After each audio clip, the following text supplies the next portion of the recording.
Magandang gabi mga kagot. Mayroon po tayong prayer. Ngayong gabi mga kagot, sisimula natin ang ating evening prayer mga kagot. Dito po sa Marcos chapter 5 verse 25. Sabi niya dito sa kanyang salita, may isang babae roon na 12 taon nang dinudugo at lubhang nahihirapan. Marami nang manggagamot ang tumingin sa kanya at naubos na sa kapapagamot ang kanyang ari-arian. Ngunit hindi siya napabuti kahit kaunti, bagkus ay lalong lumubha. Narinig niya ang sinasabi ng mga tao tungkol kay Jesus, kaya't nakipagsiksikan siya hanggang sa makalapit sa likuran ng Diyos, at hinipo niya ang damit nito. Sapagkat sinabi niya sa kanyang sarili, mahipo ko lang ang kanyang damit ay gagaling na ako. Biglang tumigil ang kanyang pagdurugo at sa karamdaman niyang magaling na siya. At naramdaman niya magaling na siya.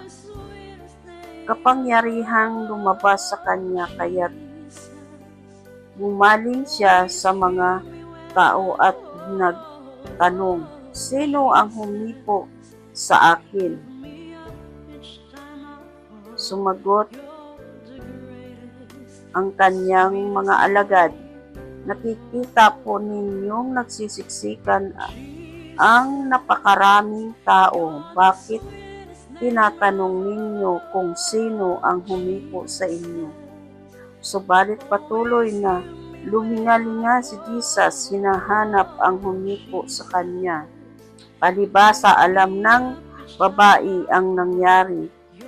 Siya'y nanginginig sa takot na lumapit kay Jesus. Nagpatira pa at pinagtapat ang buong katotohanan. Sinabi sa kanya ni Jesus, anak, pinagaling ka na ng iyong pananalig sa akin. Umuwi ka na, ipanatag mo ang iyong kalooban. Lubusan ka ng magaling sa iyong karamdaman.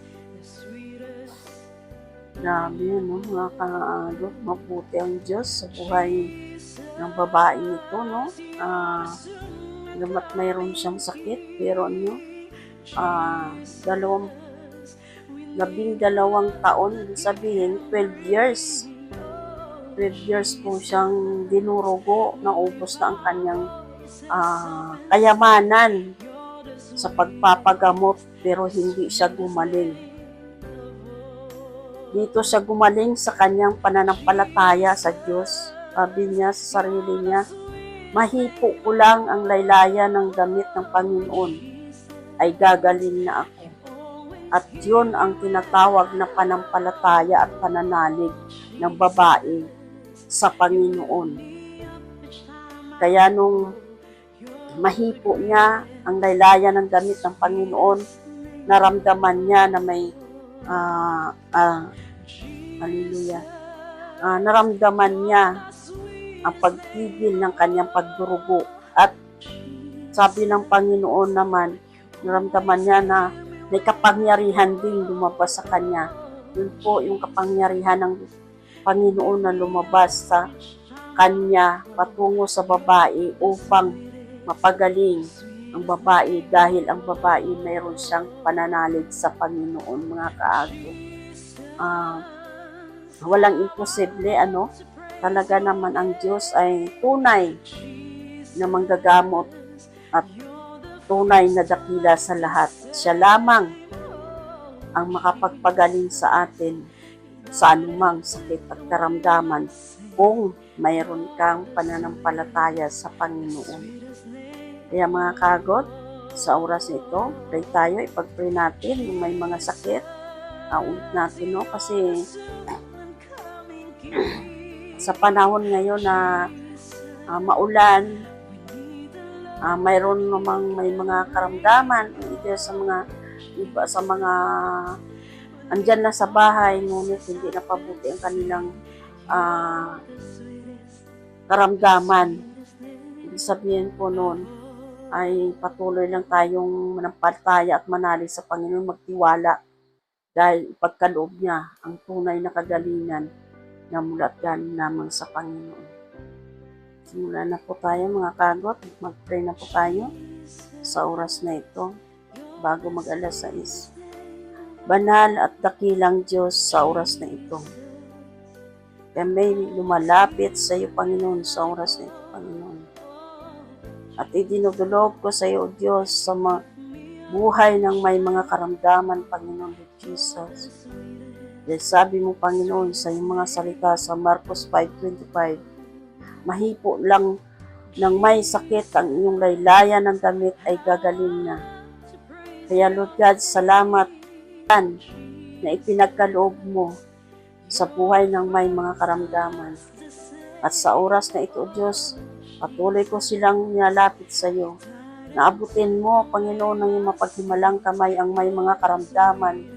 Saan man sila naroon, Panginoon, sa kanilang mga tahanan, O Diyos, o either sa mga ospital at sa mga lugar kung saan sila pumunta upang magpagamot, Panginoon, Lord God. Patuloy ka, O God, mangusap sa kanila na sa iyo sila lumapit, Panginoon, dahil na sa iyo lamang ang tunay na kagalingan, Panginoon. Huwag mong hayaan, Panginoon, na ang may mga sakit at karamdaman ay maubos ang kanilang mga ari-arian sa pagpapagamot. Mangusap kayo, O Diyos, sa puso't isip ng mga taong may mga sakit, na sa ikaw ang tunay na Diyos at ang tunay at dakilang manggagamot, Panginoon. I pray, Lord God, sa buhay ng may mga karamdaman, Panginoon, na nawa, Lord God, ay magbalik loob sila upang matamo nila ang tunay na kagalingan na nagmumula sa iyo, Panginoon, at magkaroon sila, O Diyos, ng pananampalataya na makahipo sila ang panampalataya na katulad ng isang babae, Panginoon, na 12 years siyang dinudugo. At sinabi niya sa kanyang sarili na mahipo niya lamang ang laylayan ng iyong damit ay siya ay gagaling. Dalangin ko, Ama, nawa sa buhay ng may mga karamdaman ito, Panginoon, na mabasa nila ang Marcos 5:25, Panginoon, na upang maranasan nila, Panginoon, ang tunay na kagalingan na mula at galing sa iyo, Panginoon. Patuloy mong iuna, to Diyos, ang iyong mga kamay sa may mga karamdaman, maging sa mga ospital, saan man sila ugad sa mga oras na ito. Ikaw ang dakilang manggagamot at ikaw ang dakilang Diyos na nagbibigay ng kagalingan sa kanilang buhay, Panginoon. Pagpalain niyo, Panginoon, ang may mga sakit, Lord, na maranasan nila, Panginoon, ang tunay na kagalingan na mula at galing lamang sa iyo, Panginoon. Hindi, Ama, ilagay mo sa kanilang mga puso at isip na sila, Panginoon, ay magkaroon lamang ng pananampalataya o pananalig sa iyo. Sila ay gagaling sa kanilang mga karamdaman. Hindi, Ama, maraming salamat sa oras na ito, sa gabing ito, Panginoon. Tuloy akong lumalapit sa iyo, nananalig ng palataya para sa may mga karamdaman, Panginoon.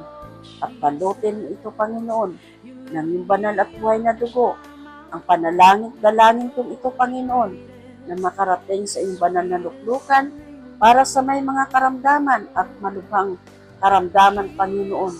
Ngayon pa lamang, Panginoon, ay inunat mo ang iyong mga kamay upang sila ay magkaroon ng kagalingan sa kanilang buhay o sakit karamdaman, Panginoon. Hindi, Ama, maraming salamat sa mga oras na ito. Bagamat malakas pa ang ulan, pero Lord, hindi hadlang na mailapit ko, Panginoon, ang mga kababayan namin, ang mga tao, Lord God, hindi ko man sila kilala, Panginoon. Ngunit ang nais ko ay matamo nila ang tunay na kagalingan ng mula galing sa iyo.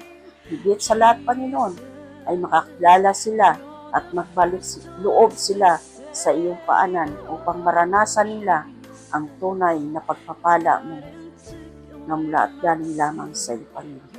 Muli, Ama, maraming salamat sa gabi ito, sa oras na ito. Pagpalain mo, Panginoon, ang gabi ito sa bawat mga kaagot ko, Panginoon, na makapanood at makapakinig ng video ko ito. Salamat muli, Ama, sa gabi ito, sa oras nito, sa iyong kapurihan, kaluwalhatian, kadakilaan, sa Panginoong pangalan, in Jesus' name. Amen. Amen. Muli, isang matagumpay na naman ang ating evening prayer, mga kaagot. Salamat sa mga evening nating prayer. Ngayon ko pa lang nasimulan ito, mga kaagot. Patuloy kayong manood sa aking mga video, lalo na nga ngayong sinimulan ko na ang ating evening prayer. Kung kayo man po, mga kaagot, ay may prayer request, mag-comment lang po kayo.